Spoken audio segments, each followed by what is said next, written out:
Good afternoon and welcome to the June 11, 2013 meeting of the Glendale Housing Authority. Roll call, please. Authority members: Friedman. Here. Mincy. Here. Jarian. Here. Razian. Here. Caro. Here. Weaver. Here. Chair Sinanian. Here. Next item. Next item is a report. The agenda for the June 11, 2013 regular meeting of the Glendale Housing Authority was posted on Friday, June 7, 2013 on the bulletin board outside City Hall. Next item is approval of minutes. So moved. Second. So without objection, the minutes are approved as submitted. Next item. Next item is oral communication. No cards were submitted. Next. Is there any authority member or staff comments?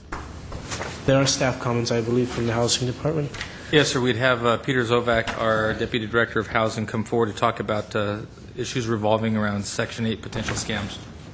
Yes, Mr. Chair, members of the Housing Authority, Community Development staff wanted to take just a moment to announce the launching of a public service announcement regarding the Section 8 program. It has come to staff's attention that a number of people out in the community have fallen prey to various financial scams centering around Section 8 and the Section 8 program. In some isolated instances, small businesses have opened up and set up with the intent of enrolling and or issuing Section 8 vouchers to households in exchange for money.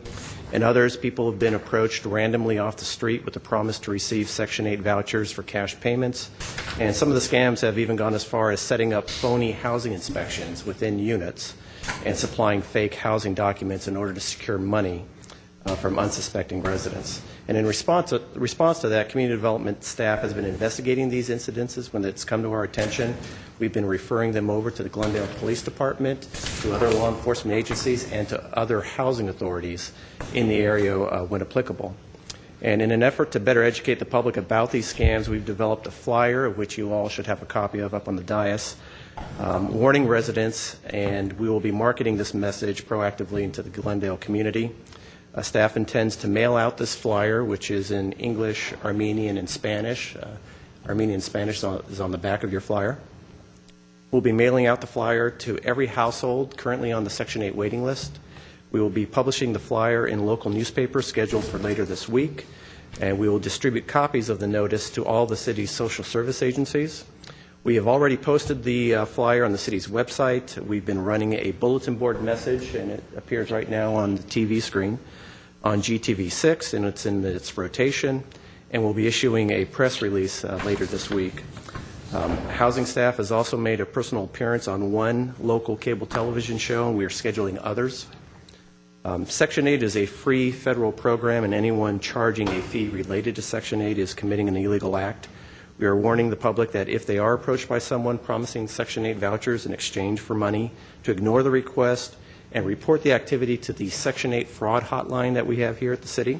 That number is 818-548-6442, or they could send an email to section8fraud@ci.glendale.ca.us. And if they choose to, they could remain anonymous in their reporting. Yes, Mr. Mincy. I wonder if, a lot of the Section 8 members have other people approaching them that really want to get on Section 8 and so forth.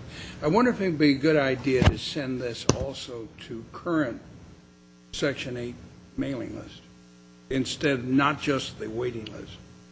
We could consider that if our budget allows for that. But the target audience we felt and we've seen in these incidences that have been reported to us have been people who are currently on the waiting list, and they're the ones that are out there looking.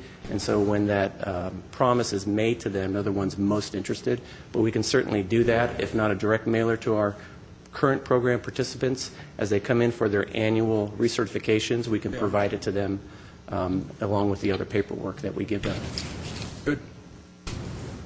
Mr. Chair? Yes. Mr. I think this Najarian? is a great step. I'm sure that Mr. Sinanian is many times deluged with inquiries about Section 8 and the story that they went to someone who said they could get them into Section 8.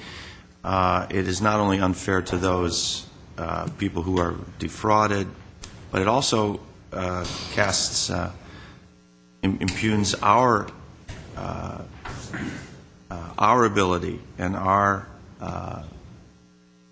ability to run our housing authority, the integrity, so to speak, of our own ability to do that, because they say many times, oh, well, we know we're not paying the right person, or, I know someone else who's gotten this by paying someone. So I hope that these are prosecuted at the federal level. I mean, I think this should be a federal crime because they're defrauding someone through a federal fund issue. I'm not sure that's the way it's handled, but I hope that it's being severely prosecuted to stop these scam artists from taking advantage of the most vulnerable people of our community, folks, and most of the time I'm sure they're elderly, who scrape together their life savings with the hope that this person can get them into that affordable housing. So I hope we take a very strong position on that, and the law enforcement agencies do so as well.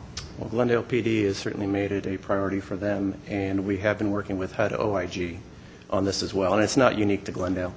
It's something that we've seen in other communities, at other housing authority agencies, more so the larger ones.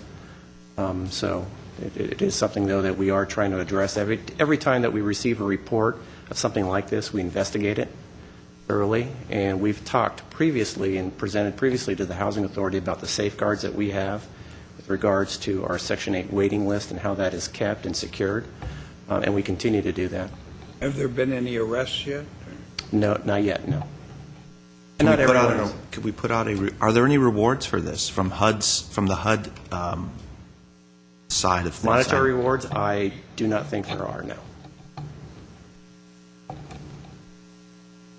I'm not sure I want to take the next step, but maybe I'll discuss that with staff, and we can think about a good way to encourage folks to report these crimes when they're victimized.